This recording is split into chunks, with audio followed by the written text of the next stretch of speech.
1 दिसंबर 1948 की सुबह ठंडी समुद्री हवा ऑस्ट्रेलिया के सोमरटन बीच पर बह रही थी। जैसे ही सूरज उगा, एक जोड़ा सुबह की सैर के लिए निकला, लेकिन तभी उनकी नजर एक समुद्री दीवार के सहारे बैठे व्यक्ति पर पड़ी। उसके पैर सीधे फैले हुए थे, सिर थोड़ा झुका हुआ था।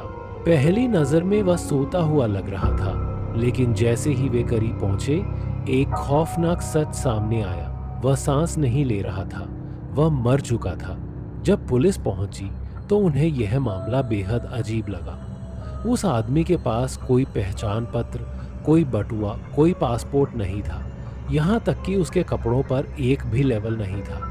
ऐसा लग रहा था जैसे किसी ने उसकी पहचान मिटा दी हो। उसके पॉकेट से मिले बस का टिकट, ट्रेन का टिकट, एक कंघी, च्युइंग गम और सिगरेट का पैकेट। लेकिन एक छोटी सी जेब में मिला कुछ सबसे अजीब था, एक कागज का टुकड़ा जिस पर सिर्फ 2 शब्द लिखे थे, तामाम शुद, तमाम शुद। इसका मतलब था समाप्त।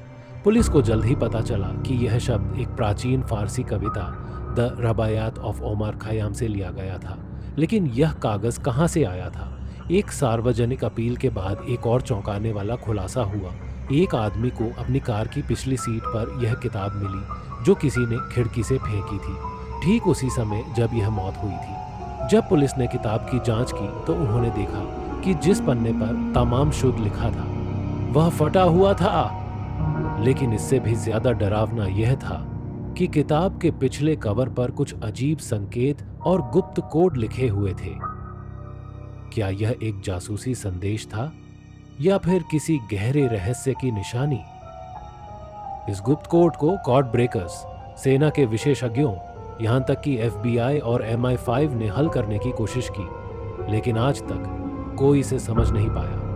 कुछ लोगों का मानना था कि सोमरटन मैन एक जासूस था जिसे किसी गुप्त मिशन के बाद जहर देकर मार दिया गया, जबकि कुछ का कहना था कि वह किसी खुफिया संगठन का हिस्सा था, लेकिन किसी के पास कोई ठोस सबूत नहीं था।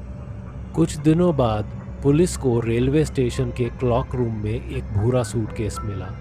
इसे ठीक सोमरटन मैन की मौत से एक दिन पहले जमा किया गया था। सूटकेस में कपड़े, औजार और एक कोट था जिसमें नारंगी रंग का दुर्लभ धागा था, ठीक वही धागा जो आदमी के सूट पर मिला था। लेकिन कोई ID नहीं, कोई नाम नहीं, कोई पत्र नहीं, मानो किसी ने जानबूझकर उसकी पहचान मिटा दी हो। कोई सुराग नहीं, कोई पहचान नहीं और कोई परिवार आगे नहीं आया। इसलिए सोमरटन मैन को एक अकेली बिना नाम वाली कब्र में दफना दिया गया। दशकों बीत गए, लेकिन यह रहस्य और गहराता गया। वह कौन था? उसे क्यों मारा गया? वह गुप्त संदेश आखिर क्या कहता था? यहाँ तक कि हाल के वर्षों में किए गए DNA परीक्षण भी कोई स्पष्ट उत्तर नहीं दे सके। सच्चाई अब भी छिपी हुई है, समय के अंधेरे में दबी हुई। और इस तरह सोमरटन मैन का मामला इतिहास के सबसे बड़े अनसुलझे रहस्यों में से एक बना हुआ है। एक आदमी जिसका कोई नाम नहीं, कोई अतीत नहीं और उसकी मौत की कोई व्याख्या नहीं। शायद किसी दिन सच्चाई सामने आ जाएगी, लेकिन तब तक उसकी कहानी एक भयावह पहेली बनी रहेगी। अगर इस कहानी ने आपको सिहरन महसूस कराई तो लाइक, शेयर एंड सब्सक्राइब करना न भूलें और ऐसे ही डरावने सच्चे रहस्यों के लिए हमारे चैनल से जुड़े रहें।